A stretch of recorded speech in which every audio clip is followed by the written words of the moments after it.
Allô, bienvenue à Crime de Bin, votre podcast de true crime québécois et canadien préféré. Je suis Hélène en compagnie de Mélanie.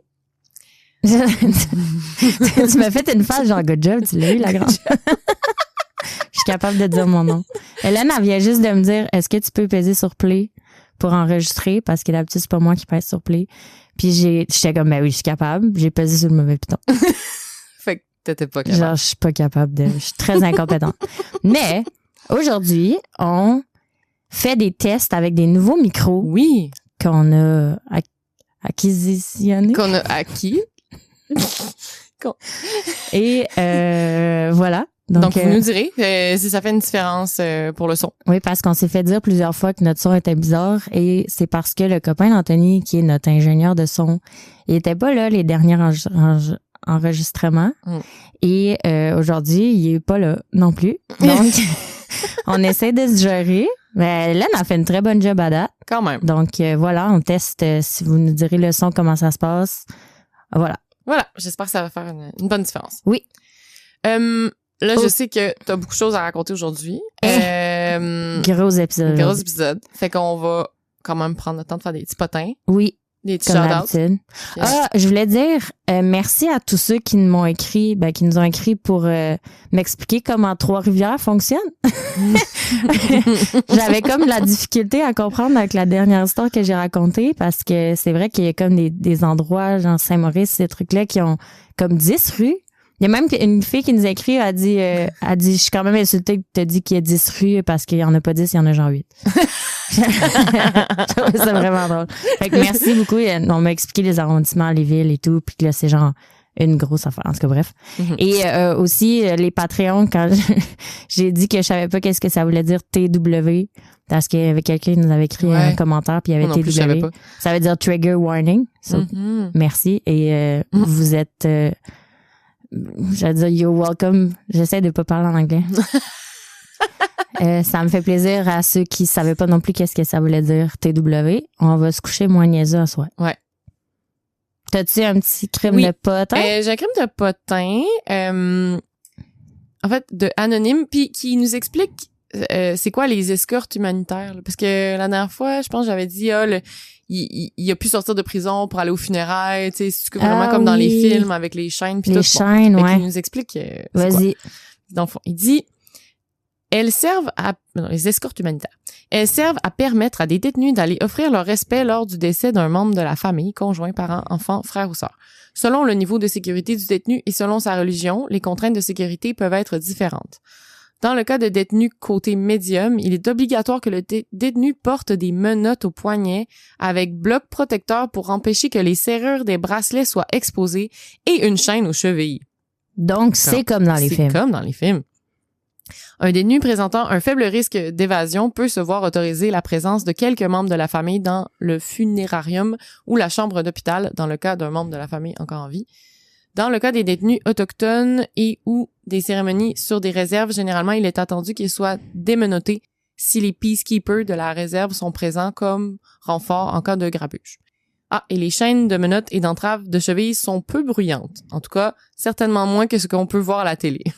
Okay. Il existe aussi des menottes à ponture, un peu plus sécuritaires et plus difficiles à crocheter. OK. Fait que c'est comme dans les films, mais il n'y a pas le gros bruit sans les de bruits chaîne. Tu sais, il doit en avoir un bruit pareil, mais... Ouais. Sinon, il y a une autre personne qui nous a écrit par rapport à ça, Sabrina, sur Instagram. Il dit « Salut les filles, je suis en train d'écouter l'épisode du concierge.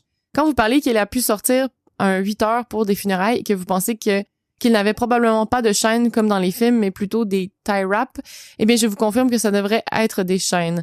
Pas plus tard qu'il y a 3 semaines, je suis allée à l'hôpital de l'Enfant Jésus à Québec et un fourgon de Service Carcéral Canada est arrivé. Tous les détenus qui en sont sortis étaient menottés avec des chaînes aux poignets et aux pieds, pareil comme dans les films, sans le boulet et la suie. Et le soute orange, on s'entend. OK. Avec une chaîne qui relie les pieds aux mains. Ah oui, on l'a vu, ça. Ils ont des menottes. C'est comme une chaîne avec 4 menottes. C'est quand même intense. C'était spécial à voir. 2 agents par détenu les suivaient. En plus, quand on était là, les policiers recherchaient quelqu'un qui s'était enfui de l'hôpital. Oups. Gros mardi dans les Moilous. Je sais pas, vous êtes vraiment intéressante à écouter. Ah, c'est dommage drôle, ça, vraiment. Oups.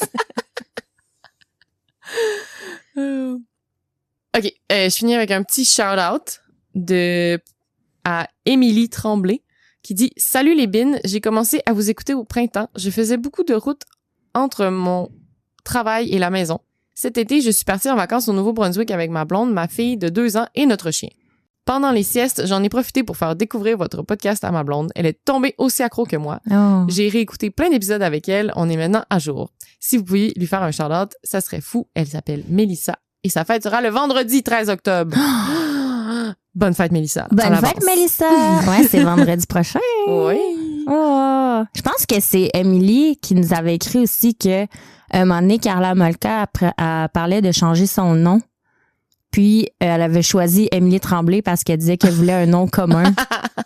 Évidemment, elle a choisi Tremblay parce que c'est très commun au Québec. C'est un bon choix, là, si tu veux te fondre dans la masse. Ouais. Puis, j'avais répondu, genre, j'espère qu'elle n'a pas choisi ton nom finalement. Puis, je pense qu'on le sait pas. Quel nom qu'elle a choisi, ce qui est quand même évident parce que tu changes d'identité pour une raison. Ouais, c'est ça. Mais la pauvre, tu sais, tu veux pas que Carla Molka s'appelle comme ça. Non. Ah, bah. Fait que, je sais ce que tu veux nous raconter. Puis je pense qu'il y en a une couple qui ont vu ta story. Ben aussi, les gens ils vont cliquer en... Tu sais, le titre, c'est écrit Moïse. Quand les gens cliquent dessus, ils savent déjà qu'est-ce qu'on raconte. On s'entend. C'est pas genre, on dévoile qu'est-ce qu'on va vous raconter aujourd'hui. Mais oui, j'ai fait une story hier avec le livre que j'ai lu par rapport à l'histoire de Rock Moïse Thériault que je vais vous raconter aujourd'hui. Et on a eu tellement de messages. J'ai juste mis le coin du livre et tout le monde a dit « Oh mon Dieu, Rock Thériault, oh mon Dieu, Rock Thériault ». Je pense que ça fait quoi? Ça fait 3 ans qu'on fait notre podcast. Ça fait 3 ans qu'on s'est fait demander cette histoire-là. Ouais, ça fait vraiment longtemps que le monde nous le demande. Ouais. Fait que vous la vouliez, vous êtes servis. Et là, il faut que je vous avertisse. OK, c'est un avertissement très sérieux, qu'est-ce que je vais dire. L'histoire de Rock Moïse Thériault est vraiment extrêmement intense, OK? Et j'ai écouté des podcasts par rapport qui racontent cette histoire-là. La majorité vont pas trop dans les détails. Moi, je suis allée quand même très profondément dans les détails. Okay. J'ai lu le livre de Gabrielle Lavallée, qui est une de ses victimes.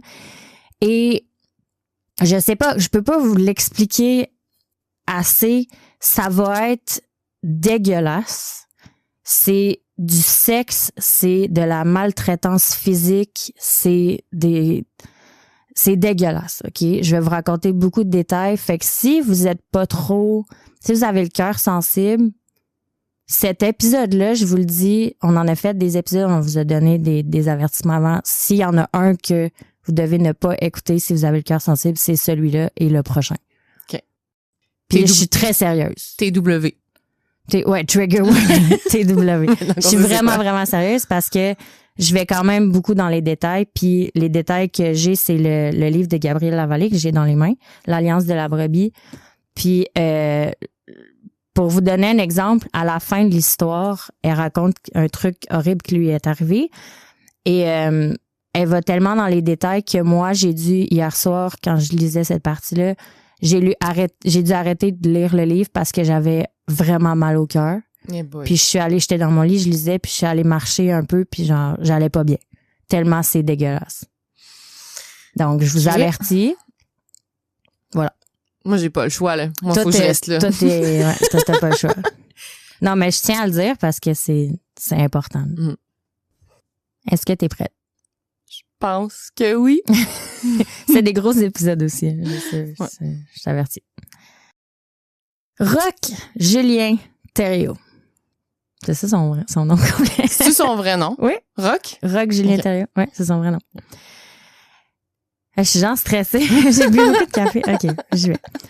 Rock Julien Thériault naît le 16 mai 1947 à Rivière-du-Moulin, au Saguenay, ma patrie. Ses parents, Hyacinthe et Pierrette Thériault, ils ont 7 enfants, puis Rock, c'est le deuxième de l'aîné des garçons. Le deuxième est l'aîné des garçons. Je vais me calmer. À l'âge de 6 ans, la famille Thériault déménage à Thetford Mines, dans les cantons de l'Est. Là où il y a 3 bars. On avait déjà établi ça. On en a déjà parlé. Rock est connu comme étant un jeune intelligent, aimant, apprendre et extraverti. Il est décrit comme... j'ai de la misère. Rock décrit ses parents comme abusifs, mais on n'a comme aucune confirmation des parents ou de Rock qui ont été violents physiquement avec leurs enfants. Les Thériault font partie d'une union religieuse qui s'appelle les Bérets Blancs. C'est une association d'extrême droite de laïcs catholiques. Leur but, c'est de rendre le monde plus chrétien, donc ils font régulièrement du porte-à-porte pour parler de l'enseignement de l'Église catholique. C'est comme des genres de témoins de Jéhovah. Genre. Ouais. Rock grandit puis il devient un homme beau, charmant, charmeur et surtout bon communicateur. Le 11 novembre 1967, à l'âge de 20 ans, il épouse Francine Grenier, puis le couple déménage sur l'île de Montréal. Ils ont ensemble 2 fils, Rock Sylvain, aussi appelé Rock Junior, et François. Dans sa vingtaine, Rock Senior développe des graves ulcères à l'estomac puis il doit être opéré. Oh. L'opération, elle se passe pas très bien, puis Rock doit maintenant vivre avec une douleur à l'estomac à chaque fois qu'il mange. Il devient alors obsédé avec l'anatomie et la médecine. Il lit des livres sur le sujet. Il devient complètement obsédé avec le corps humain. Okay. Rock et sa famille, ils décident un jour de retourner vivre à Thetford Mines où il travaille comme sculpteur de bois. Il s'implique aussi dans la communauté puis il rejoint le club Aramis, qui est un club religieux populaire dans le temps, qui existe toujours aujourd'hui. Et il devient rapidement la vedette de ce club-là. Il aime parler, il est charmeur. À ce moment-là, Rock découvre et devient adepte des vices de ce monde, la sexualité et l'alcool, qui consomme et commence à consommer en très grande quantité. Les deux. Rock fait souvent des voyages d'affaires à Québec pour aller vendre ses sculptures de bois. Lorsqu'il est à Québec, il fréquente de nombreuses femmes. Il y a beaucoup d'amantes. La vente de ses sculptures, elle fonctionne pas du tout. Ça va pas très bien. Là, aller vendre des sculptures de bois, à quel point ça marche? C'est confirmé. Ça marche. Ça marche pas. Il y a pas une grande demande pour les sculptures en bois à Québec. Pas à cette époque-là. Je sais pas aujourd'hui. Aujourd'hui, lui, ça marchait pas. Donc, les finances de la famille Thériault, ça va pas bien. Ils finissent par perdre leur maison à Thetford, puis Francine en a assez, fait qu'elle demande le divorce. Tout de suite après le divorce, Rock, il se met en couple avec une de ses amantes, mais il veut pas la marier. Fait qu'il se remarie pas. Okay. Pas tout de suite. Hey, Francine, elle savait pas à cette époque-là, mais elle a évité pas mal de merde. Hein? Elle a bien fait de pas partir. Mal de merde. Rock est officiellement au fond du baril à ce moment-là et c'est là qu'il fait une découverte qui va changer sa vie au complet. L'Église adventiste du 7e jour. Qu'est-ce que ça mange en hiver? Je t'explique. Donc, les membres de l'Église adventiste du 7e jour, qui sont appelés les adventistes, ils se réunissent tous les samedis dans la salle d'un motel local à Thetford. Rock, il décide de les joindre et il devient leur plus grand adepte. Il devient complètement fou avec cette religion-là. Dans cette religion-là, il y a l'alcool qui est interdit et ils sont aussi végétariens.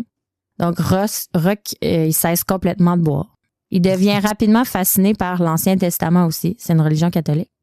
Et il devient complètement obsédé par l'Ancien Testament parce que, entre autres, il contient des règles vraiment strictes, une autorité masculine presque absolue, puis ça parle d'apocalypse. Lui, il capote là-dessus. Okay. Il aime aussi le concept de division de la race humaine entre les élus puis les disciples. Tu vois où je m'en vais. Évidemment, il ne pense pas qu'il est un disciple. Non. Bref, Rock, il a trouvé sa raison d'être à ce point-là. Il commence par faire du porte-à-porte en vendant des livres sur la religion adventiste. Il en vend tellement que le ministre de son église lui donne ensuite comme mission d'animer des ateliers sur l'arrêt du tabac. C'est un excellent orateur, donc Rock obtient un énorme succès lors de ces ateliers-là. Il y a maintenant 10 adeptes qui le suivent partout. OK. 10 personnes. Parce que il parle de comment arrêter la cigarette. Oui. OK. Écoute. Les adeptes en question sont âgés entre 18 et 24 ans, puis ils abandonnent carrément leur vie actuelle pour suivre Rock. Leur voiture, appartement, tout le tralala. Parmi eux, il y a même un couple, Jacques Giguère puis Maryse Grenier, qui sont accompagnés de leur bébé de 6 mois, qui décident de tout abandonner puis de le suivre. Tu sais, il devait être charismatique en tabarouette. En tas. J'ai vu une entrevue où il parle, là, genre, il a de l'air nice. Ah ouais. Il a de l'air vraiment nice. Rock et ses adeptes, ils passent 100% de leur temps ensemble, majoritairement à l'appartement d'une des adeptes à Thetford. À ce moment-là, Rock, il commence à prendre goût au pouvoir puis à comprendre le contrôle qu'il a sur les gens. En 1977, le groupe assiste à une convention des Adventistes, au lac Roseau en Ontario. À cette convention-là, Rock il fait la rencontre de Gabrielle Lavallée, qui est une Québécoise qu'il trouve pas particulièrement attirante, mais qui pique tout le monde sa curiosité. OK. C'est elle qui a écrit le livre. C'est elle qui a écrit le livre.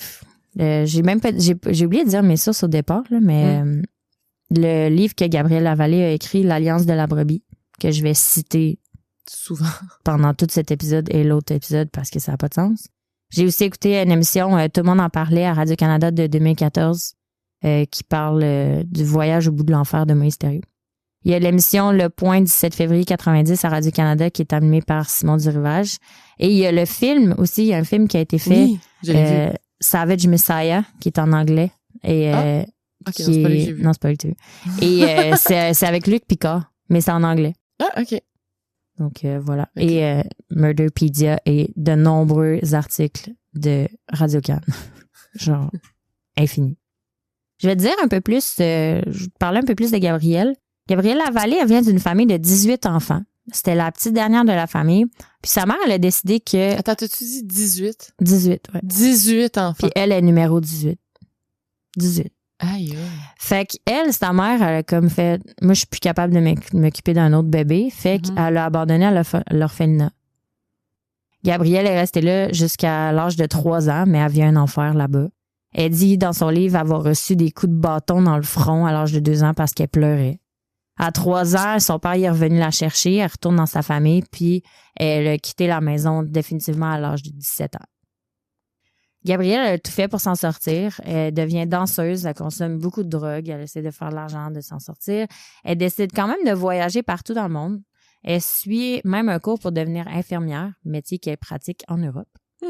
Dans son livre, elle décrit sa passion pour la sexualité aussi, elle en parle vraiment beaucoup. Au début, elle couche à droite, à gauche, une bonne partie de sa vie. Tristement, il y a un soir à Paris où elle s'est fait violer par 5 hommes en même temps. Oh boy! Puis elle dit dans le livre, elle essayait de s'évader du cauchemar, puis elle se répétait dans sa tête, et je cite, ça ne fait jamais que 5 queues de plus. Oh my God! Alors, elle essayait tellement de dire... Tu sais, t'essayes de banaliser dans ta tête, mais ça devait être horrible.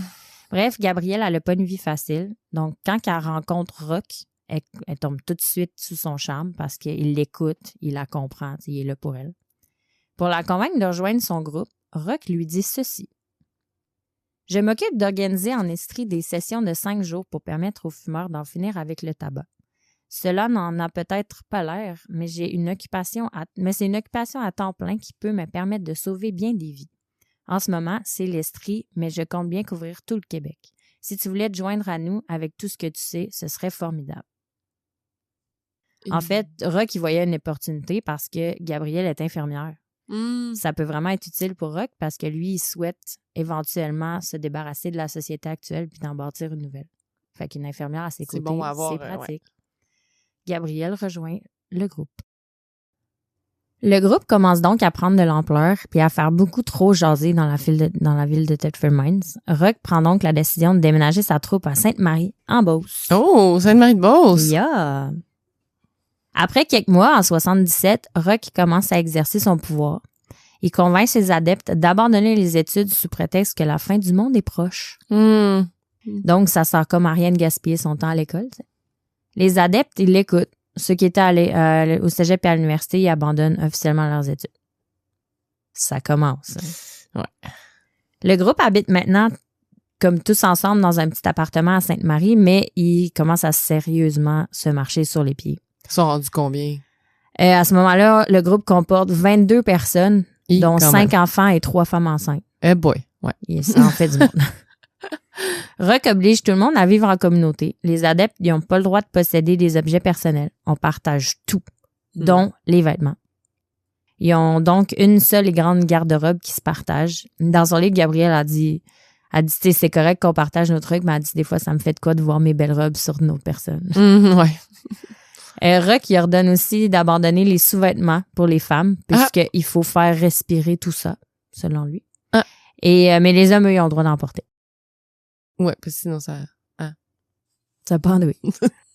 Une fois de plus, le groupe commence à faire jaser à Sainte-Marie parce qu'ils habitent tous ensemble. Les gens, ils se demandent si les jeunes filles qui suivent Roch, ils seraient pas là plus parce qu'ils sont fascinés par lui que par l'église de l'Adventiste, on s'entend. Pour régler le problème, Roch, il loue un deuxième appartement dans la même ville pour disperser les adeptes. Les femmes dans un logement, les hommes dans l'autre. Ils se sont dit, ça va arrêter là. Et les gens vont moins spéculer, la population va nous laisser tranquille, blablabla. À ce moment-là, Roch est perdu. Il est perdu. Il est un peu perdu. Non, il est perçu comme une très bonne personne. Il est impliqué dans la communauté, puis il fait le bien autour de lui quand même. Pas d'alcool, pas de cigarettes, pas de sorties dans les bars pour personne dans son groupe. Il organise même des banquets végétariens pour les personnes âgées et les infirmes. Il est connu comme une bonne personne, ce gars-là. Pour faire un peu de sous et payer les loyers, le groupe ouvre une épicerie végétarienne. Mais dans l'épicerie, il y a aucun prix. OK. À ce sujet-là, Roch dit dans le livre de Gabriel, « Si je vends quelque chose à quelqu'un, ce dernier va toujours essayer de faire baisser le prix. Mais si je lui donne, il va se sentir en dette et souvent il laissera davantage que s'il payait vraiment. » Je comprends sa logique. Ouais, ça peut marcher, ouais. Il loue aussi la moitié d'une maison de briques au centre-ville dans laquelle ils ouvrent un dispensaire pour les nécessiteux et les mormons, qu'ils appellent la clinique Vivre en santé. La clinique est un grand succès chez les chrétiens du coin et ce sont leurs dons extrêmement généreux qui financent le projet. La clinique est un lieu de médecine alternative qui vend des produits bio, qui fournit de la documentation holistique pour guérir tous les maux de ce monde. Tous les maux.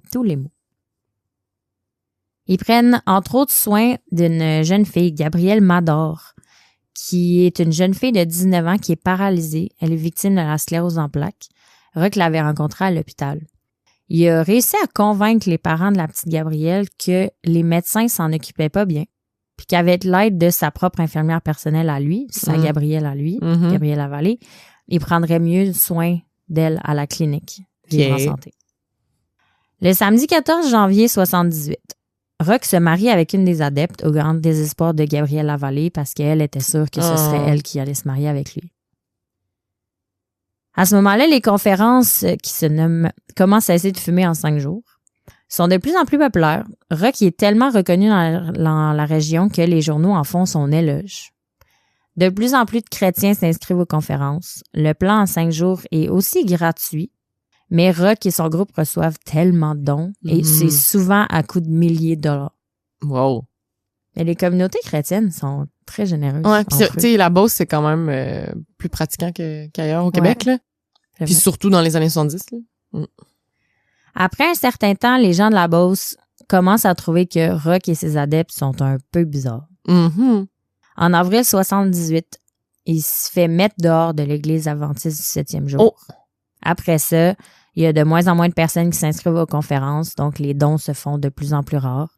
Et cela arrête en rien notre cher Roch, qui vise toujours à bâtir une nouvelle société, sa société. Entre avril et juin 1978, 6 personnes, dont 2 couples, abandonnent tout ce qu'ils possèdent pour suivre Roch. Lorsque Gabriel demande à l'un d'entre eux, Jean-Paul, la raison pour laquelle il rejoint le groupe, il répond « J'ai accompagné mon frère à une des conférences de Roch. Je lui ai demandé ce que je pouvais faire pour maigrir. Il m'a tout simplement dit « Arrête de manger. » Ça a l'air bête comme ça, mais j'ai jeûné pendant une semaine et j'ai perdu 7 kilos. Bon, ben bravo. J'ai mis cet extrait-là parce que tu comprends le pouvoir de ce gars-là sur les gens. C'est incroyable. Il a dit « Arrête de manger ». 3 mots. Le gars a dit « Ben oui ». Ben oui, bonne idée. Il a perdu 15 livres. Ben c'est sûr que si t'arrêtes de manger, tu vas perdre du poids, mais c'est pas, mais pas une solution à long terme, là. Non, mais tu sais, le pouvoir de persuasion que Roch Thériault a, c'est incroyable. Ah, tu vois, ma prochaine ligne que j'ai écrite, c'était « On voit le pouvoir de persuasion que Roch a sur les gens ». Je suis d'accord avec moi du passé. Toi. Donc, plus déterminé que jamais, Roch décide de solidifier sa communauté et de marier ses adeptes entre eux. Et ce, même s'il n'y a absolument aucune autorité légale pour marier des gens. Puis, même le fait qu'il accouple des gens qui ont jamais manifesté le désir de se marier entre eux. Okay. Bref, Gabrielle Lavallée, elle se retrouve mariée à un Philippe pour qui elle ressent absolument aucun amour. Mais bon, c'est Roch qui l'ordonne, il doit avoir une bonne raison. Mm-hmm. Il y a un extrait, à un certain moment, Philippe, il se fait déporter. Puis dans le livre, Gabrielle a dit « Cette rupture ne m'ébranle nullement. Je suis enfin délivrée de ces harcèlements sexuels et de la puanteur que son corps dégageait dans le lit. » Arc! Tu sais, il s'aimait pas, mais il le faisait parce que Roch l'avait demandé. Malgré son grand succès, la clinique Vivre en santé elle commence à périr. Les dons provenant des adventistes sont coupés parce que Roch s'est fait mettre dehors. Donc, les factures s'accumulent et ainsi les dettes. On sait-tu qu'est-ce qu'il a fait exactement pour être mis dehors? Ben, il prenait juste trop de place. Trop de place. Ouais. Puis, Il aimait pas ça. C'était plus à propos de lui qu'à propos de l'église à ce moment-là. Aussi, la clinique est sous surveillance policière constante parce qu'il y a une femme de 38 ans atteinte de la leucémie qui est décédée en mars dernier. Roch avait convaincu son mari de la laisser venir à la clinique pour suivre des traitements, entre guillemets, beaucoup plus efficaces, selon lui. Le traitement de Roch pour la leucémie, t'es-tu prête? Du jus de raisin et des aliments biologiques. Ça allait régler sa leucémie. Grande surprise, le traitement n'a pas fonctionné. La femme est malheureusement décédée. Avec tous ces problèmes, en plus du groupe qui est de plus en plus gros, qui attire de plus en plus l'attention, Roch il décide de déménager encore. Mais, au lieu d'expliquer à ses adeptes la raison du déménagement comme je viens de l'expliquer, il leur annonce, tragiquement, qu'il y a eu une révélation. La fin du monde aura lieu le 17 février 1979. Il dit donc aux adeptes qu'ils peuvent devenir les élus de Dieu et qu'ils peuvent être épargnés, mais seulement s'ils mènent une vie juste. Puis, il leur annonce que Dieu l'a choisi, lui, pour les guider vers une vie pure. C'est jamais bon signe, ça, quand Dieu te choisit, là. Dieu, il choisit pas de monde. Non. Donc, pour être épargné, le groupe doit trouver une montagne que Roch a vue dans un rêve. Selon lui, cette montagne-là se trouve en Gaspésie. Il demande au groupe s'ils sont d'accord, puis chacun leur tour, ils font le serment de tout faire pour trouver la dite montagne. Parce que ils vivent, ça, ils prônent souvent, Roch, ils vivent dans une démocratie. OK. Entre gros guillemets. Ouais. Fait qu'il passe toujours au vote, mais si tu vas contre son idée à lui, tu manges le vote. La belle démocratie de se marier à quelqu'un que tu trouves qui pue puis qui t'attire pas. Exactement. Avant de partir en Gaspésie, Roch convainc la mère de Gabrielle Mador, la petite atteinte de la sclérose en plaques, de laisser sa fille venir avec lui. Et il lui dit, et je cite, « Nous la soignerons comme ils le font sûrement à l'hôpital, mais en plus, nous lui donnerons notre amour. C'est de cela dont elle a le plus grand besoin. » Et là, la maman répond, « Je vous la confie sans crainte. » Ouais, il convainc n'importe qui de n'importe quoi. Dans son livre, Gabrielle Lavallée décrit les tâches qu'elle avait en tant qu'infirmière pour prendre soin de la petite Gabrielle qui était paralysée. Elle dit, « Je la lave quotidiennement dans des bains d'herbe, comme je l'ai appris au Guatemala. Je lui administre des lavements pour évacuer ses intestins paralysés. Je la masse pour tonifier sa musculature et je renouvelle souvent ses postures. » Bon, ben alors, au moins elle, c'est de la job, là. Ouais, mais au moins ça me semble être quand même des traitements un peu logiques. Oui. Tu sais, c'est pas genre bois du jus là. Gabrielle Mador, c'est la seule qui est bien traitée tout au long de l'histoire. Puis parce que je pense que la sclérose en plaques c'est pas traitable anyway, non. Comme pas, y a pas de... Non, c'est dégénératif. Ouais. C'est pas... Fait que c'est vrai qu'au moins là elle a comme de la tension puis ouais. Mais c'est lui, il a quand même dans la tête qu'il va la guérir. Ouais. Fait que bref. Le groupe part pour la Gaspésie. On est parti. Le 5 juin 1978, le groupe arrive à la baie des Chaleurs. Puisqu'ils n'ont pas assez d'argent pour se louer un appartement, ils font du camping sur le bord de l'eau en attendant de trouver la fameuse montagne. Roch commence à sérieusement imposer son contrôle à ce moment-là. Par exemple, on s'entend qu'ils habitent dehors. Fait qu'ils doivent pas sentir très bon. Mais Roch, c'est le seul qui a le droit d'utiliser du savon. Les autres, ils doivent se rincer à l'eau dans la rivière pas loin. Il rationne aussi la nourriture rendue là, puis il réduit les portions de tous ceux qui se plaignent qui ont faim. Il y a déjà des petites portions, si tu te plaignes qu'il y a faim, tu manges pas. À ce moment-là, il y a certains membres du groupe qui sont comme non, mais ils partent. Mais tu sais, ça, c'est Roch, il laisse toujours la liberté aux gens de partir s'ils veulent. OK. Le problème, c'est qu'ils reviennent tout le temps. C'est ça le problème. Ben, c'est ça. T'as comme la pression sociale, puis le, Ben oui, exactement. Donc, il y en a certains qui quittent, mais la majorité reste. Ils sont maintenant 16 adultes. Le 9 juillet 78, Rock trouve la montagne. Ah ben. Et où la montagne? Je l'ai pas écrit dans mon texte, j'ai oublié, mais elle est à Saint-Jogues. C'est en Gaspésie, c'est dans le coin, pas loin de Bonaventure, Passepéliac. Ah ouais, OK. Fait qu'encore dans la baie des Chaleurs, ouais. Ouais, exact. Mais ils sont plus dans les terres. Deep dans le bois. OK, ouais. Ils sont profonds, ils sont loin. Parce que c'est ça qui Rock veut, il veut les éloigner. Mm-hmm. Donc, la dite montagne. Donc là, avant de partir de où ils sont sur le bord de l'eau à la dite montagne, Rock, il convainc tout le monde de se débarrasser de tout. Tout ce qu'il possède, tous les objets. Puis rendu là, il devait pas leur rester grand-chose. Là. Non. Il habite dehors. Il laisse donc... Ben, il y a quand même des affaires. Il laisse derrière eux des montres, des bijoux, des caméras, de l'argent. Tout ce qui est électronique, même leurs vêtements. Et là, à ce moment-là, Rock, il leur fait porter des uniformes qu'ils ont fabriqués eux-mêmes, qui sont tous pareils, bleu foncé. C'est eux qu'ils ont fabriqués. Pendant 2 jours, ils tentent de se rendre à la montagne de peine et de misère à bord d'un vieil autobus mal en point qu'ils ont acheté pour pas grand-chose sûrement. Dans le bus, Rock il prend le temps de demander aux adeptes de lui prêter serment. Voici son discours. OK. C'est un peu long, mais ça vaut la peine. Okay? Mes amis, je veux vous prévenir que ce ne sera pas de tout repos. Au contraire. Il va falloir se retrousser les manches et coloniser au milieu des mouches noires et des maringouins. Tout ce que nous obtiendrons à présent sera uniquement le fruit de notre travail.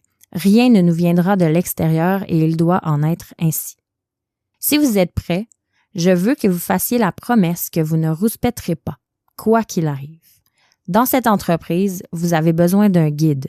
Les Hébreux n'auraient jamais quitté l'esclavage égyptien sans Moïse. Il s'appelle pas encore Moïse à ce moment-là. Okay? Il en est ainsi pour vous.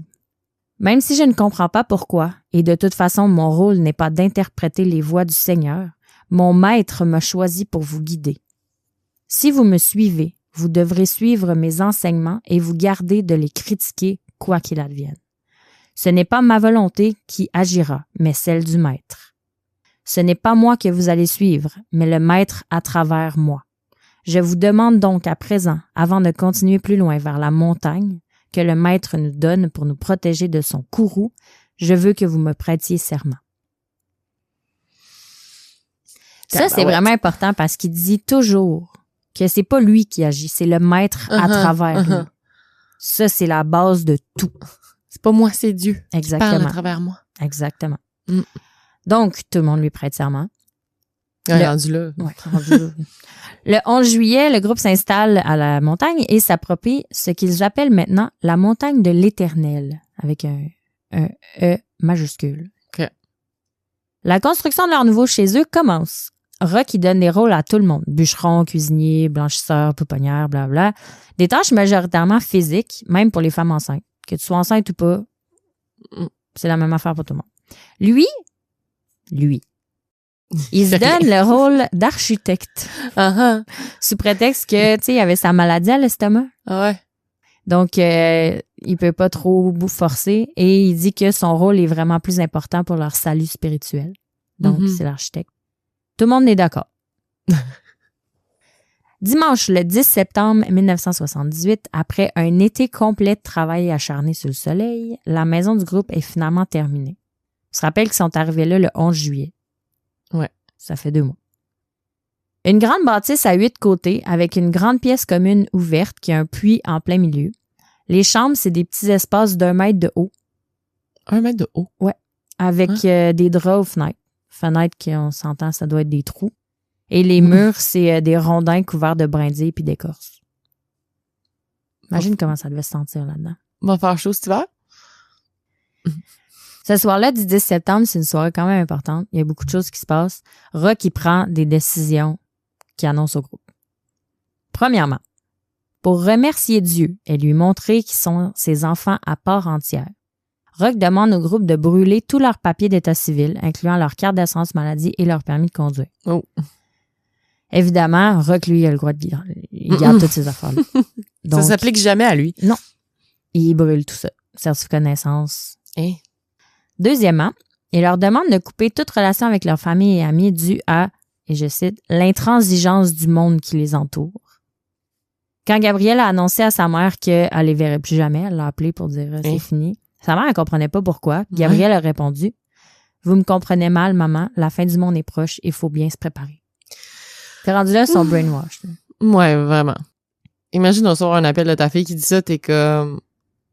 Ça va pas, là. Ça va pas, là. Ça va Puis vraiment elle dit pas elle est où, puis elle Non. dit c'est dans le fin fond du bois, genre, tu peux pas la trouver, là. Oh my God. Troisièmement, il change le calendrier au complet, incluant les mois, les jours et les heures. Okay. C'est quand même drôle. Les mois, ça commence par février. Donc, ça va comme suit. Fuck janvier. Ouais. Il revient à la fin. Ah, okay. Donc, ça va comme suit. Abib, Ziv, Sivan, Tammuz, Ab, Elul, Tisri, Boul, Kislev, Tebeth, Sebath, Adar et enfin V-Adar, qui est une semaine qu'il a ajoutée en janvier. OK. Donc, t'as les 12 mois plus une semaine que lui a rajoutée. Il y a aussi les jours, ceux-là sont drôles, du lundi au dimanche, qui devient lumière, ciel, terre, luminaire, lundi, mardi, mercredi, jeudi. Donc, vendredi, c'est oiseaux et poissons. OK. Samedi, c'est animaux et hommes. Puis dimanche, c'est sabbat. C'est genre, oiseaux et... On est oiseaux et pommes de Elul. Qu'est-ce que tu fais, oiseau-poisson, en après? Tu sais, imagine, eux, faut qu'ils apprennent tout ça par cœur. Lui, c'est réveiller un moment donné, puis boum. Puis les noms des mois, ça sort d'où, ces mots-là? C'est... écoute, ça doit être le calendrier des mots hébreu. Ouais, des mots hébreux, genre? Ouais. OK. Il y a l'heure aussi qui change pour devenir comme dans la tradition juive. Le début du jour correspond maintenant au coucher du soleil. Donc, tout est inversé. Je sais pas s'il dormait le jour. En tout cas. OK. Il y a pas plus de détails là-dessus. Quatrième décision, c'est pas fini. Il décide de donner des nouveaux prénoms à tout le monde, incluant lui-même. Il dit ceci. Dieu m'a chargé de changer vos noms civils afin qu'il puisse vous distinguer, vous, son nouveau peuple élu. Mm-hmm. Ça se passera pas ce soir-là. Il va prendre 6 jours pour réfléchir à tout ça puis trouver les noms parfaits. Le soir du 16 septembre, vu qu'ils sont dans une démocratie, Rock, il met tous les noms qu'il a choisis dans un pot puis les membres pigent au hasard leurs nouveaux noms. OK. Voici les nouveaux noms choisis par Rock. T'as Caïn, Judas, Gédéon, Ève, Rachel, Orpa, Naomi, Dina, Salomé, Anne, Choua, S-C-H-U-A, j'imagine c'est okay. Choua, Timna, Jézabel, Élon, Kétura, Akab et Tirsta. Akab? Ouais, A-C-H-A-B. OK. Akab? Ça fait comme All Cops Are Bastards. Tu sais, c'est genre un graffiti qui est vraiment partout, Akab. Puis ça veut dire All Cops Are Bastards. Je savais pas. Tu savais pas? Non. Tu remarqueras? Akab. OK, non. Mais là, il y a un H. OK, ouais. Achab. Achab. Ouais. Anyways. Et Tirsta, c'est Gabrielle Lavallée. OK. Mais ça, clairement, c'est des noms qui viennent de la Bible, là, pas mal. Ouais. Et tout au long de l'histoire, d'ailleurs, je vais les appeler par leur nouveau nom parce que c'est plus facile. Ouais. Sauf Gabrielle. OK. Mais elle s'appelle Tirsta. Tirsta. OK. Tirsta. Ouais. C'est difficile à prononcer. Donc, pour ce qui est de Rock, lui, son nom, il décide de laisser le choix aux adeptes. Il quitte donc la pièce, puis le groupe prend ensemble la décision de donner le nom de Moïse à Rock. C'est eux qui ont pris la décision. Ce qui fait grandement son bonheur. Ben oui. Tu sais, probablement que c'était pas son idée. Sûrement, c'est ça. Sûrement qu'il a comme implanté l'idée subtilement. Ouais, puis il a fait, OK, choisissez, là. Bye. C'est ça. Ouais. Probablement que c'était pas leur idée. Mais Gabrielle a dit que c'est elle qui l'a proposé, mais tu sais, c'est sûr que lui, il a implanté ça à quelque part. Ben oui. Il dit ensuite que pour lier leurs liens familiaux, le surnom de Moïse, il l'appelle pas Moïse, il l'appelle Papi. OK. Tu sais, au long du livre, c'est Papi, puis sa femme, c'est Mamie. OK. Fait que Papi et Mamie, c'est maman, papa. Peu de temps après, Moïse déclare nul tous les mariages de la commune, sauf le sien, à Mamie. OK. Puis, il annonce que Dieu lui a ordonné de prendre plusieurs femmes. Ah! Mm-hmm. Et il dit, Mm. Mon maître m'a autorisé à prendre pour concubines les femmes qui me suivraient et à leur enseigner le vrai amour. Ça arrive souvent, ça, dans les sectes. Ouais. Ah, soudainement, je me suis fait dire par Dieu de coucher avec toutes les femmes ici. Voilà. Donc, il procède donc à marier toutes les femmes du groupe avec lui-même, incluant Gabrielle Mador, la jeune fille de 20 ans qui est paralysée. Il a ensuite des relations sexuelles avec chacune d'entre elles, excepté Gabrielle Mador. OK, ouais. C'est la seule qui est bien traitée. Le 18 novembre, toujours en 78, il y a eu un énorme massacre à Georgetown, en Guyane française. OK. Qui a, oui, la secte, là? Ouais. Ouais. Que ça a, en tout cas, je vous explique le lien, pourquoi j'en parle. Ça a bouleversé le monde, ça. C'est 913 adeptes du Temple du peuple, dont 276 enfants, qui sont décédés collectivement après avoir bu volontairement du poison. Le groupe était dirigé par Jim Jones, leur chef spirituel. Et le drame, c'est pour ça qu'il est connu sous le nom de Jonestown. Ouais. C'était à Georgetown et c'était Jim Jones. Ouais. Jonestown. J'ai écouté un documentaire là-dessus, c'est capoté. C'est capoté. J'aurais aimé ça le faire dans le podcast, mais on peut pas parce que c'est pas au Québec et au Canada. Ouais. Donc, quand cette tragédie-là est arrivée, les policiers d'ici, ils ont comme immédiatement pensé à Rock puis à ses disciples, tu sais. Donc, voulant éviter un massacre comme celui-là, les autorités se sont présentées au campement de la montagne de l'Éternel. Rock, à ce moment-là, il leur explique que le fonctionnement de leur commune, c'est une démocratie, qu'ils vivent en paix, blablabla. Il laisse évidemment plusieurs détails de côté, genre le rationnement de la nourriture, puis son harem polygame. Il en parle pas vraiment. Les policiers ont comme aucune preuve qu'il est en danger, qui est un danger pour lui-même ou pour les autres. Ouais. Mais Rock, pour acheter la paix, il décide quand même de les suivre puis de subir une évaluation psychologique. OK. Rock Thériault arrive donc à Robert Gifford en 78, en novembre. Il suit de nombreux tests qui concluent qu'il est probablement fou, mais qu'il présente aucun danger. Donc, il y a des idées un peu sautées, mais il présente pas de danger. Donc, il est relâché puis il retourne à son campement. J'aimerais genre avoir l'évaluation, le rapport complet de son évaluation psychiatrique. Mais c'est pas très clair parce qu'il y a des places où ça dit que c'est à ce moment-là qu'il est allé à Robert Gifford, puis il y a plusieurs d'autres histoires qui disent qu'il est allé un peu plus tard. OK. Fait en tout cas, je sais pas exactement, mais c'est la fin, c'est ça quand même qui est arrivé. Il est retourné. OK. Jusqu'à maintenant, le groupe occupe une terre qui appartient au gouvernement. On s'entend qu'ils l'ont pas acheté, la terre. Il y a une vieille loi qui existe qui s'appelle la loi des squatters. Je savais pas que ça existait. La loi stipule que tout individu qui tient lieu et feu pendant 12 mois, c'est là que tu vois, c'est vieux, lieu et feu, pendant 12 mois sur une terre sans titre de propriété, acquiert la prérogative de louer ou de prospecter. Donc, si tu le tiens là pendant un an, tu peux louer. Okay. Moïse pense donc pouvoir rester sur sa terre, mais il sait pas que cette loi-là est plus en vigueur, malheureusement. Après avoir subi comme des nombreux tests à Robert Gifford et tout, le ministère de l'Énergie, des Ressources des Terres et des Forêts, probablement pour comme se faire un peu pardonner des fausses accusations, ça c'est ma théorie à moi, il propose à Moïse de lui donner les lettres patentes pour la prise de possession du terrain où ils sont. Quand Moïse puis deux de ses adeptes ils se présentent à Ottawa pour accepter l'offre, le ministre lui annonce qu'il leur offre juste un bail de 8 ans. Okay. Moïse, il est fâché, fait qu'il quitte, il signe rien. Il dit qu'il va dépendre sa terre à n'importe quel prix, probablement au prix de leur vie. OK. À partir de là, Moïse, il se sent invincible. OK? Invincible. Il laisse tomber le régime adventiste, genre végétarien, pas d'alcool, pas de cigarette, blablabla. Il commence à manger de la viande, fume, boit de l'alcool en très grande quantité, après avoir été sobre pendant 2 ans. Il utilise aussi les adeptes comme il souhaite, majoritairement pour son plaisir personnel. Là, c'est là que ça s'en vient violent. Okay? Il se met à battre violemment les membres du groupe pour n'importe quelle raison stupide. Par exemple, quelqu'un s'endort pendant qu'il fait un sermon, il reçoit un coup de massue sur la tête. Hein? Un après-midi, il prostitue Gabrielle à un épicier local pour avoir du lait, de la viande puis du fromage. Il y a une femme enceinte qui mange 2 crêpes de plus que sa portion qui est allouée. puis elle reçoit un coup de poing au ventre qui lui casse 2 côtes. Elle est enceinte. Gabrielle Lavallée, elle dit qu'une de ses punitions préférées, c'est de forcer quelqu'un à se déshabiller puis à rester debout dans la neige pendant plusieurs heures.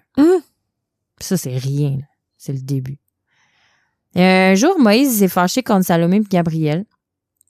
Et là, je te donne l'extrait raconté par Gabrielle. Moïse dit, « Caïn, fidèle serviteur, m'obéiras-tu jusqu'au bout? » Caïn, « Bien sûr, papy. »« Prouve-le-moi, Caïn. Coupe un orteil à ton épouse indocile. » Il dit, « L'orteil, papy? »« Fais ce que j'ai dit. » Caïn va chercher un gros couteau. Pendant que les autres retiennent Salomé, son mari enserre son orteil entre les lames de la pince, puis d'un coup sec, net, sectionne l'orteil, qui tombe suivi d'un jet de sang. C'est le tour de Gabrielle. Coupe-lui un doigt. T'es sûr? Je suis toujours sûre. Si tu le fais pas, j'y tranche les seins, tu choisis. Les autres me maintiennent. Caïn a placé la grosse pince orange sur une jointure de mon auriculaire gauche. Je crie. Ça, c'est le début. Okay? Je me C'est rien. sens pas bien. C'est rien. Donc, le groupe vit un vrai enfer. On sait-tu qu'est-ce qu'il avait fait pour déclencher cette fureur? Non, c'est ça l'affaire, c'est qu'ils font rien. C'est parce que quand Moïse boit, tu peux juste être assis à côté de lui, respirer, puis il va dire « Tu respires comme une putain. » Genre des affaires de même. Ça n'a aucun fondement, jamais. Oh my God. Donc, eux, ils vivent l'enfer. Mais ils respectent jamais parce qu'ils savent que Moïse y agit à titre de main du maître puis qu'il y a toujours une raison derrière ces gestes-là. On se rappelle que la fin du monde est fixée oui, c'est vrai. Au 17 février. Puis bien, cette date butoir, elle passe. Toujours pas de fin du monde. Non. Moïse soutient qu'à partir de maintenant, ça peut juste arriver à n'importe quel moment. Il faut être prêt. OK. Un mois plus tard, il y a des policiers qui arrivent au campement en hélicoptère puis ils arrêtent Moïse pour entrave à la justice. Il fait des tests psychologiques encore une fois puis il est jugé apte à subir un procès. Il est condamné à 1 an de prison. Entre-temps, Gabrielle Mador, la jeune qui était paralysée, elle décède au campement. Son corps est réclamé par sa famille pour autopsie, mais il n'y a aucune trace d'acte criminel qui est retrouvé sur son corps parce que c'est la seule qui n'a jamais été maltraitée. Il y a des doutes quand même qui commencent à se semer dans les esprits des populations autour, des villages autour. Ils se demandent, mais c'est quoi qui peut bien se passer dans ce campement-là, à cette montagne-là? Après sa sortie de prison, Moïse organise une grande fête parce que ses 2 fils, issus de son premier mariage avec Francine, Roch Junior, qui a 12 ans, et François, qui a 10 ans, ils viennent officiellement vivre dans la commune. La cour a confié la tutelle de ses fils à Moïse. Oh boy. Yep. On est le 23 mars 1980. Donc, ce soir-là, il organise une célébration, il est content, ses fils sont là, blablabla. La fête bat son plein, tout le monde danse, boit, sauf les enfants dits impurs. C'est Saoul, Jézabel et Ézéchiel. Ce sont les 3 enfants qui sont nés des femmes qui sont pas les favorites de Moïse. Mais c'est quand même des femmes préférées. Ses enfants à lui. C'est ses enfants à lui, mais c'est pas ses femmes préférées. Fait que ça, c'est les animaux qui appellent. OK. Il y a aussi Néhémie. Néhémie, c'est un jeune adolescent qui vient d'arriver dans la commune. Il vient de sortir, ça c'est pas clair dans l'histoire, mais lui, il vient de sortir de Robert Gifford. Donc, il a pas toute sa tête, selon ce qui est écrit. Mais il s'est joint à la communauté parce qu'il en a entendu parler pendant qu'il était à Robert Gifford. Puis là, il a voulu les joindre. Mais Moïse, il a jamais fait confiance. Il le trouve bizarre. Fait qu'il l'appelle l'esclave du roi puis il le maltraite constamment. Fait que lui puis les 3 autres enfants, c'est les impurs, c'est les animaux qu'il appelle. La tâche principale de Néhémie, c'est de veiller sur les 3 enfants impurs d'ailleurs, les animaux, affectueusement surnommés par Moïse. Le lendemain de cette fête-là, Gabrielle, elle va voir si les enfants dits impurs sont corrects parce qu'elle a cru entendre des coups donnés par Néhémie pendant la nuit. Elle trouve le petit Ézéchiel qui a 2 ans et 2 mois, avec le côté gauche du visage bleu-violet. Son œil est meurtri, mi-clos et injecté par le sang. Puis son pénis est tuméfié, le gland très, très enflé. Oh my God! Il a 2 ans, le petit. Il est dans un vraiment piètre état. Là, Gabrielle, elle voit le petit Ézéchiel. Elle va chercher Moïse. Moïse demande à Néhémie qu'est-ce qui s'est passé. Néhémie, il répond. Il arrêtait pas de brailler, j'en avais plein le dos, je l'ai un peu fessé. Ouf. Plusieurs heures passent, Gabriel tente de prendre soin du petit Ézéchiel, mais son état, il se détériore, puis son gland sur son pénis continue d'enfler sans arrêt. Oh my God. La solution de Moïse? L'opérer. Pas à l'hôpital. Avec ses connaissances médicales? Oui. Voici l'extrait du livre de Gabriel. Il lui injecte une poire d'alcool à friction dans l'estomac, il y a 2 ans. Puis il stérilise une paire de ciseaux et pendant que je maintiens Ézéchiel, il entreprend une excision partielle du prépuce dans la bosse pleine de sérosité. Cette excision devrait lui permettre d'uriner, déclare Moïse. À présent, tu n'as qu'à lui appliquer une gaze imbibée de cet onguent. Il me tend un pot d'une pâte à base d'huile d'olive, de camphre et de plantain. Le petit Ézéchiel est décédé le lendemain matin. Oh my God. Il y a ouvert le pénis. Ah. À froid, on s'entend. Mais il a donné de l'alcool à friction, mais... Moïse ordonne donc d'incinérer l'enfant parce qu'il sait très bien que cette histoire-là, ça pourrait leur attirer des gros problèmes. S'il trouve le cadavre... Les parents, Caïn et Salomé, du petit Ézéchiel, ils acceptent. Ah, c'est ça, les enfants impurs, je l'ai mal expliqué, mais c'est pas lui le père. Ah, ok, c'est ça. Je l'ai mal expliqué. C'est pas les favorites, c'est ses femmes moins préférées qui ont des enfants avec d'autres hommes dans la... Ok, ouais. C'est ça, excusez-moi. Donc, c'est ça, ses parents, c'est Caïn et Salomé. Le 14 septembre, donc 6 mois après le décès du petit Ézéchiel, il est temps que Néhémie subisse un procès pour décider s'il est coupable ou non de la mort du garçon. Et là, je parle d'un procès dans le campement. C'est pas, c'est une démocratie. Ouais. C'est pas un vrai procès. Le groupe vote pour un acquittement pour cause de débilité mentale. Ça, je cite le livre. Moïse, il est insatisfait de la décision du groupe, mais il n'a pas le choix d'accepter. Fait que là, il propose tout de même une castration, puisque Néhémie s'est plaint plusieurs fois d'une douleur aux testicules puis que l'ablation réglerait le problème. Personne ne veut aller dans le sens contraire d'une décision prise par Moïse, donc ils acceptent.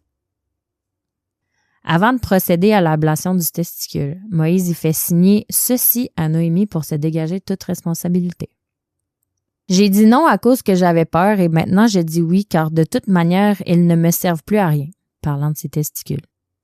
Je dois subir une ablation des testicules vu leurs conditions. Ils sont ancrés dans mon péritoine et je possède une verge miniature. Vu ma condition, j'accepte cette intervention chirurgicale. Et il signe. Je te lis l'extrait de Gabriel Lavallée sur la castration de Néhémie. Néhémie, après avoir ingurgité 1 litre de vin et quelques bières, est bien saoul. La table débarrassée et nettoyée. Tous les adultes se regroupent autour. Caïn et Judas maintiennent les pieds, tandis que Orpa, Rachel, Dina et Choua immobilisent ses bras. « Ne le lâchez pas, » prévient Moïse. « J'ai pas envie qu'il gesticule et que je lui coupe autre chose. » Chacun s'arc-boute sur le membre maintenu. Le cœur au bord des lèvres, je badigeonne les parties génitales à la teinture de benjoin. C'est une herbe, je pense. Ouais. Moïse procède à 2 incisions sur le scrotum et me réclame une lame de rasoir neuve, puis une loupe et la pince à épiler. Le patient gémit alors que Moïse sectionne le second testicule. L'opération est terminée. Comme prescrit par notre guide, j'applique une première compresse de solution saline afin de résorber l'énorme tuméfaction scrotale. Moïse dit « Une diète riche en fer durant quelques jours et tout ira pour le mieux. » Il a coupé « boum boum ». Boum boum. En novembre 81, Néhémie s'enfuit. C'est quand même 3 mois après sa castration. Il a fallu qu'il s'en remette, là. Il raconte à la police qu'il y a des membres de la commune qui ont tué un de leurs bébés. La police débarque donc le 9 novembre à la montagne de l'Éternel. Sur place, ils trouvent des petits ossements du reste du corps d'Ézéchiel, puis ils trouvent aussi la lettre de consentement que je viens de te lire signée par Néhémie. Ils procèdent donc à l'arrestation de 9 adultes, dont Moïse, et ils embarquent les 7 enfants de la commune pour les placer dans les foyers d'accueil. Il y a des policiers qui restent sur place toute la journée pour interroger tout le monde. Qu'est-ce qui se passe là-dedans? Si seulement ça arrêtait là, mais je le sais que c'est pas la fin. Fuck non, je suis à page 11 de 21. Puis tu sais, Néhémie, il était mineur quand ça s'est passé? Oui, c'est un adolescent. Ouais. Le 18 décembre, le juge Jean-Roch Roy, selon le rapport du coroner, détermine que le groupe est criminellement responsable de la mort d'Ézéchiel et de la castration de Néhémie. Les accusations sont les suivantes. Il y en a 4. Négligence criminelle ayant causé des lésions corporelles à Ézéchiel. Entrave à la justice pour la crémation d'Ézéchiel. T'as pas le droit de faire ça. Négligence corporelle sur des mineurs. Néhémie et Ézéchiel étaient des mineurs. Et lésion corporelle pour la castration de Néhémie. Donc, il y a 4 accusations. Tous les accusés plaident non coupables. Parce qu'il y en a des accusés, là, tout le monde était là. Ils tenaient, ils ont aidé. Le 23 décembre, le juge émet un avis d'éviction de la commune. Moïse et Caïn doivent rester en prison jusqu'à l'enquête préliminaire parce qu'ils sont jugés dangereux pour la société. Parce que Caïn, c'est comme l'homme de main. L'homme de main. De Moïse. Salomé et Gabriel retournent au campement en attendant leur verdict. Donc, ils sont 4 à être condamnés. Accusés, pardon. Le 18 janvier, les policiers se présentent à la montagne de l'Éternel puis ils évincent officiellement la communauté. Donc là, les adeptes, à ce moment-là, ils se séparent puis ils vont vivre dans différents appartements modiques qui réussissent à dénicher. Tu sais, ils habitent plusieurs personnes ensemble. Mardi, le 28 septembre 82, les verdicts tombent. Tous les accusés sont déclarés coupables des chefs d'accusation. Donc, 5 d'entre eux ont été libérés sous promesse de jamais retourner dans la commune. Chose qu'ils ne feront pas. 2 autres reçoivent 3 ans de probation. Caïn et Judas ont 6 mois de détention à la prison de New Carlisle et 3 ans de probation. Néhémie est condamné, mais ensuite acquitté pour incompétence mentale, puis est transféré à Robert Gifford, parce que Néhémie était là à la castration d'Ézéchiel aussi. Ben, c'est aussi lui qui l'a battu. Gabrielle, elle, est condamnée à 9 mois de prison pour négligence criminelle puis lésion corporelle. Elle est transférée à la maison Gomain.